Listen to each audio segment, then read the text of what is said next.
குஜராத் அணி தான் ஜெயிக்கிற மாதிரி இருந்துச்சு. ஆனால் டெவான் கான்வே ஓப்பனிங் பேட்ஸ்மேனாக விளையாண்டு பயங்கரமாக ரன்னை ஸ்கோர் பண்ணுறாரு.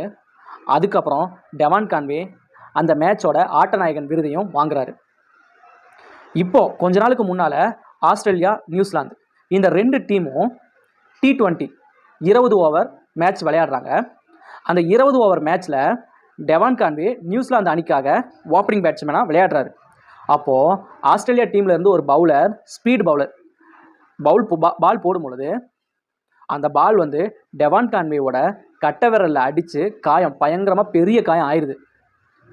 அதுக்கப்புறம் டெவான் கான்வேயோட கட்டை விரலை ஸ்கேன் பண்ணுறாங்க டாக்டர். அப்படி ஸ்கேன் பண்ணும் பொழுது டெவான் கான்வே கையில் பயங்கரமாக அடிபட்டிருக்கு. அதனால் இன்னும் 8 வாரங்கள் டெவான் கான்வே கிரிக்கெட்டை விளையாட முடியாது. கண்டிப்பாக அவரோட கையை அறுவை சிகிச்சை பண்ணி தான் ஆகணும், அதாவது ஆப்ரேஷன் பண்ணி